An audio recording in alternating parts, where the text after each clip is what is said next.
आज मैं डिस्कस करूंगा आप लोगों से एक बहुत इंपॉर्टेंट वैकेंसी जो कि एनसीईआरटी से निकाली है। इंपॉर्टेंट इसलिए बोल रहा हूं क्योंकि जो एनसीईआरटी से वो अपने बिल्कुल इनिशियल फेज पे है, यानी कि आप सिस्टम के अंदर में इनिशियल लेवल पर एंटर कर जाते हैं तो आपके जो चांसेस है प्रमोशन के वो काफ़ी हाई रहते हैं। यानी कि आप नॉन एग्जीक्यूटिव से अपने एग्जीक्यूटिव पोस्ट की तरफ इजीली मूव कर सकते हैं, यानी कि असिस्टेंट मैनेजर हुआ या इससे ऊपर की जो पोस्ट हैं उनकी तरफ इजीली अप्रोच कर सकते हैं। अब ये नोटिफिकेशन जो है 11/9/2021 को आया है। इसका जो PDF फाइल है वो अपने टेलीग्राम चैनल पर मैंने शेयर कर दिया है, जिसका लिंक आपको नीचे डिस्क्रिप्शन में मिल जाएगा। और बाकी आप लोग अगर कनेक्ट होना चाह रहे हैं, एक व्हाट्सअप नंबर मैं आप लोगों को बता रहा हूँ 9416878402। यहाँ पर आप कोई भी टेक्निकल जो हमारे एग्जाम्स हैं उनके बारे में क्वेरी कर सकते हैं। जो भी हमारे चाहे ATC का एग्ज़ाम रहा हो या फिर आपके DFCCIL का रहा हो, HAL का रहा हो, या फिर आपके गेट या IAS के रिलेटेड कोई भी जो एग्जाम्स होते हैं उनकी यहाँ पर आपको प्रिपरेशन करवाई जाती है। टेक्निकल सब्जेक्ट्स साथ में आपको नॉन टेक्निकल सब्जेक्ट्स भी यहाँ पर पढ़ाए जाते हैं। और जो भी फैकल्टी होती है वो बिल्कुल रेपुटेटेड किसी ना किसी इंस्टीट्यूट में है या फिर आप जो भी किसी ना किसी गवर्नमेंट ऑर्गेनाइजेशन के साथ में वो लिंकअप है। चलिए अब बात करता हूँ कि इसकी जो लास्ट डेट है वो कब रहेगी और कब इसके फॉर्म ओपन होंगे। तो 15 सितंबर से इसके जो फॉर्म है वो लिंक आपको ओपन में हो जाएगा। 10 बजे के आसपास में ये लगभग इनका ओपन हो जाता है। फिर हम बात करेंगे क्लोजिंग डेट को, तो 30 सितंबर, यानी कि आपको केवल इन्होंने 15 दिन दिए हैं आपको फॉर्म फिल करने के लिए। और जो एग्ज़ाम डेट है वो अक्टूबर और नवंबर के आसपास में इसकी डेट रहेगी। और ये वैकेंसी जो रहेगी बहुत फास्ट फिल करी जाएंगी, यानी कि इसका जो आप ये माने कि जैसे और वैकेंसीज जो होती हैं लेट लतीफ़ चलती हैं उस तरह का इसके अंदर में आपको देखने को नहीं मिलेगा, क्योंकि अभी इनिशियल फेज है और इनको बहुत अर्जेंट रिक्वायरमेंट्स है इन सभी स्टाफ्स की। अब ये NCRTC होती क्या है? NCRTC जैसे आप लोग देखेंगे कि जो हमारे पास में NCR एरिया यानी कि दिल्ली जो है इसके आसपास का जो एरिया है उसको हाई स्पीड रेलवे से ट्रेन से जोड़ने की इनकी पूरी जो प्लानिंग है उसी के अंतर्गत ये NCRTC आई थी।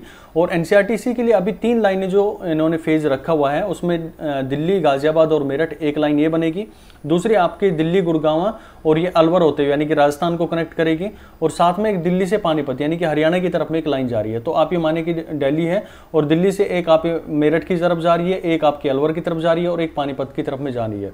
ठीक है, तो ये 3 लाइनें इन्होंने अपना जो इनिशियल प्लानिंग है उसके अंदर में रखी हुई है। तो इसके लिए इन्होंने क्या मांगा है, फेज 1 जो यहाँ पर आप लोगों को दिख रहा होगा फेज 1 है। मैंने कहा था ना कि स्टार्टिंग फेज में आप अगर किसी ऑर्गेनाइजेशन के अंदर में एंटर कर जाते हैं तो आपके प्रमोशन के चांसेस बहुत ज़्यादा होते हैं।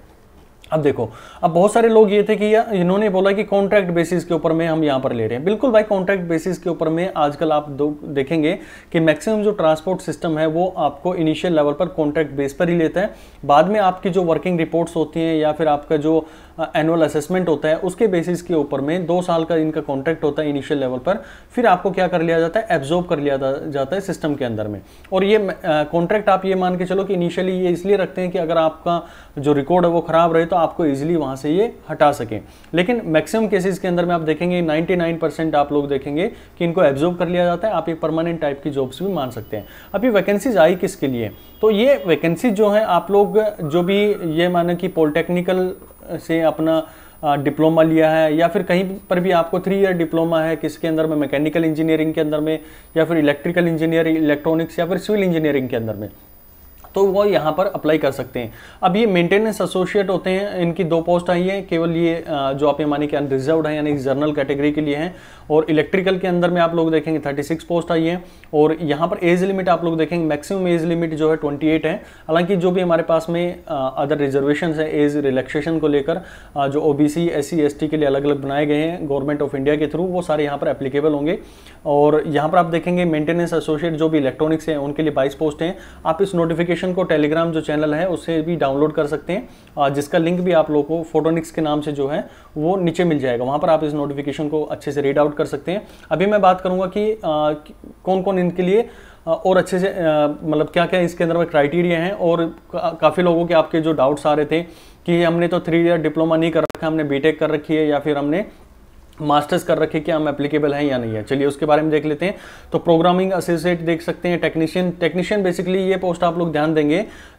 जितने भी आप लोग यहाँ पर मेरे साथ में जुड़े हुए हैं मैक्सिमम लोग भाई या तो BSc हैं या फिर आप लोग किसी न किसी BTech या टेक्निकल बैकग्राउंड से बिलोंग करते हैं। और बहुत कम लोग होंगे जो ITI वगैरह से बिलोंग कर रहे हैं जिन्होंने अपनी इनिशियल लेवल पर ITI किया होगा। तो ये जो पोस्ट हैं जहाँ पर ITI एसेंशियल इनकी क्वालिफिकेशन है, यानी कि इन पोस्ट के लिए केवल और केवल वो अप्लाई कर सकता है जिसके पास में ITI हो। हाँ, ये हो सकता है कि हायर आपके पास में एजुकेशन है तो भी आप अप्लाई कर सकते हैं, लेकिन आपके पास में ITI का जो डिप्लोमा है वो होना बहुत मस्ट है। ओके, और प्रोग्रामिंग एसोसिएट आप लोग देखेंगे 4 पोस्ट हैं। और अब बात करें जो मैक्सिमम लोग यहाँ पर जुड़े हुए मेरे साथ में, जैसा कि मैंने ATC की प्रिपरेशन करी थी उस टाइम मैंने देखा था, तो ये पोस्ट आपके लिए सबसे सुटेबल पोस्ट है। ठीक है, स्टेशन कंट्रोलर, ट्रेन ऑपरेटर और ट्रैफिक कंट्रोलर, ये 3 पोस्टें जो हैं बहुत इंपॉर्टेंट आप लोगों के लिए हैं।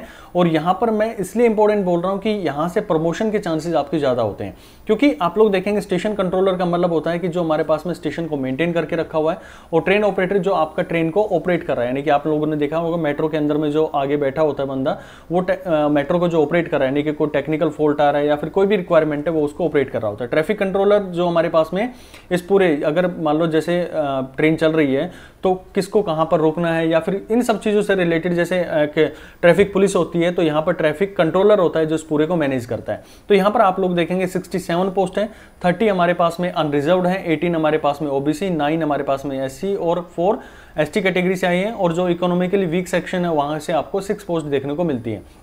अब यहां पर इन्होंने दिया क्या है, यहां पर इनको भी इंक्लूड कर लिया जो भाई BSc है या फिर MSc है। यहां पर आप देखेंगे 3 ईयर डिप्लोमा इन इलेक्ट्रिकल और इलेक्ट्रॉनिक्स, या जो भी मेरे पास में इक्विवेलेंट है, इन सब चीज़ों को आप लोग अप्लाई कर सकते हैं। BSc आपके फिजिक्स, केमिस्ट्री या मैथ्स के अंदर में रहेगी। यहाँ पर आप लोग देखेंगे अगर इसकी एलिजिबिलिटी की बात करें, इसी पॉइंट पर आऊँगा मैं, जो पोस्ट नंबर 11 है उसके कुछ और इंपॉर्टेंट चीज़ों के बारे में बात करेंगे।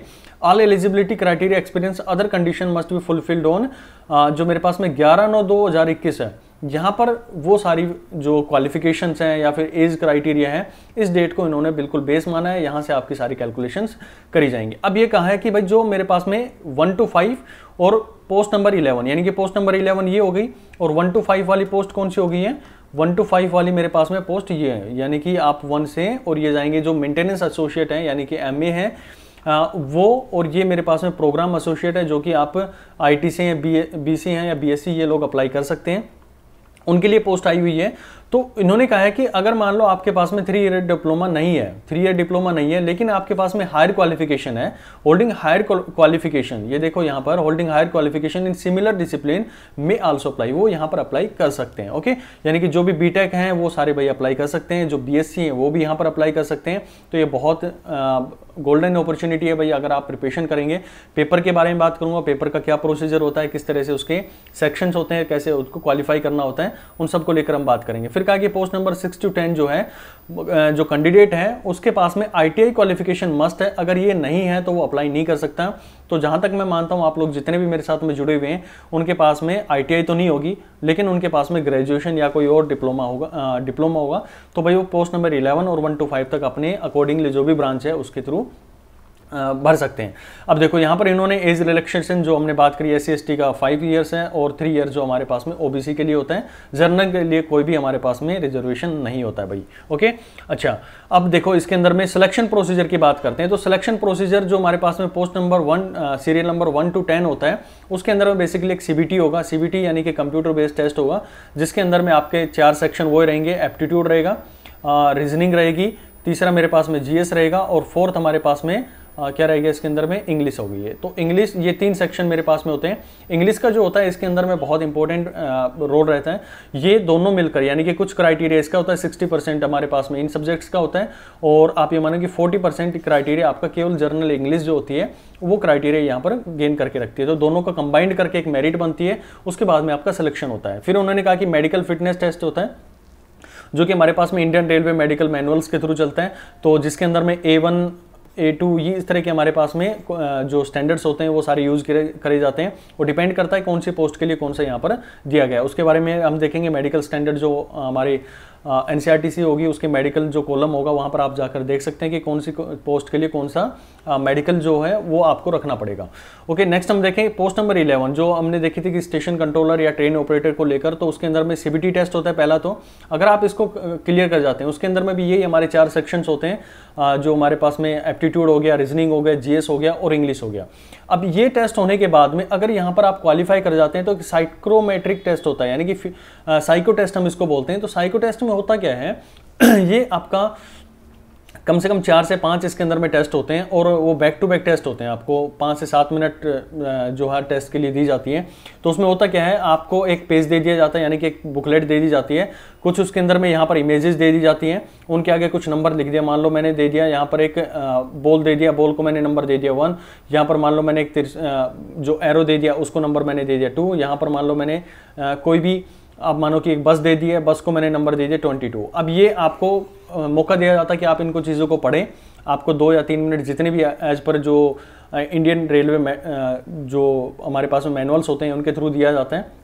उसके बाद में क्या होगा, आपको ये पेज जो होगा वो कह देंगे पलट लीजिए, और इसके बाद में यही यहाँ पर आपको मिलेंगे, ऑप्शंस मिलेंगे, और आपको चूज़ करना है कि कौन सा इसका सही ऑप्शन यहाँ पर रहेगा। यानी कि अगर बॉल है तो बॉल को किसके साथ में कनेक्ट करेंगे, तो आप लोग देखेंगे 1 है, फिर यानी कि आप नहीं कि उनको कनेक्ट करना यहाँ पर रहता है। यानी कि फिजियोमेट्रिक जो टेस्ट है, यानी कि साइकोमेट्री टेस्ट है, सॉरी, तो साइकोमेट्री टेस्ट के अंदर में आपकी ये चेक करी जाएगी आपके अंदर में कितनी रिमेम्बरिंग पावर है, आप कितना जो अपनी मेमोरी है उसको रिटेन कर सकते हैं कोई भी चीज़ अगर आप लोगों ने एक बार देखी है।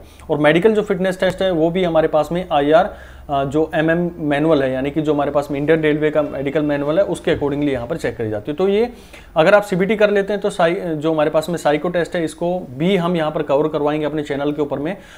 जब जैसे भी आप लोगों को रिक्वायरमेंट होगी वो सारी यहाँ पर कवर करवा दी जाएगी, जो भी आपके एग्जाम के अंदर में इंपॉर्टेंट है, क्योंकि हमने वही एग्जाम्स फेस किए हैं।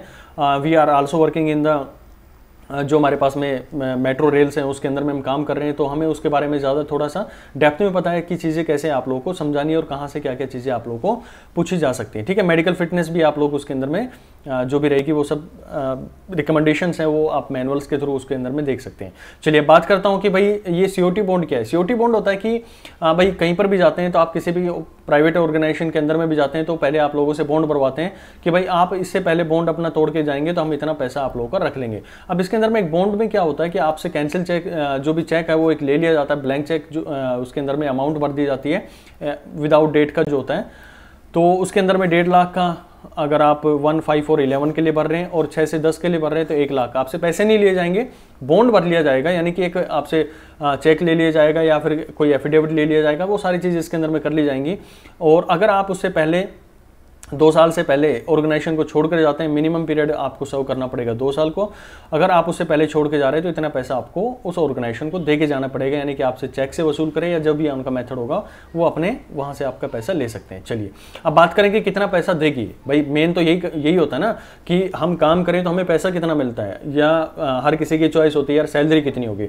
तो जो आप लोग पोस्ट देखेंगे मेंटेनेंस एसोसिएट, प्रोग्रामिंग एसोसिएट या स्टेशन कंट्रोलर या ट्रैफिक कंट्रोलर, तो इनको भाई जो हमारे पास में और इंक्लूसिव माने हम तो कंसोलिडेटेड इन्होंने कहा कि 35,250 यानी कि 35,250 आपको मिलेगा। और अगर आप ट्रेन ऑपरेटर है, ट्रेन ऑपरेटर यानी कि जो ट्रेन को ऑपरेट कर रहा होता है आगे बैठकर, तो उसके लिए सैलरी हमारे पास में 37,750 होती है।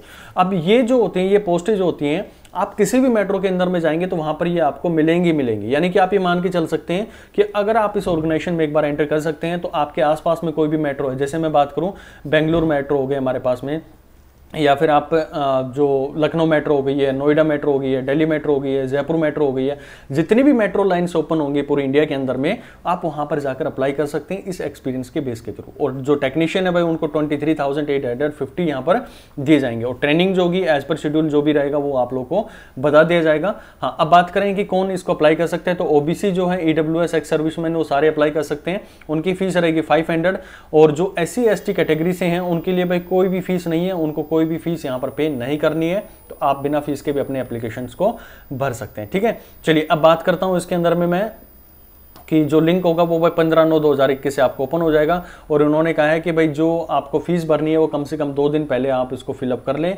क्योंकि लास्ट टाइम पे होता है क्या है कि आप जो सर्वर होता है वो बिजी हो जाता है, जिसकी वजह से जो पेमेंट्स के हैं वो फेलियर ज़्यादा देखने को मिलते हैं। ये सारी चीज़ें हैं वो आप लोग देख सकते हैं कि आपको क्या क्या रिक्वायरमेंट्स रहेंगे, कैसे आप उनको अप्लाई कर सकते हैं ऑन-डेम वैकेंसीज़ के अंदर में जाके।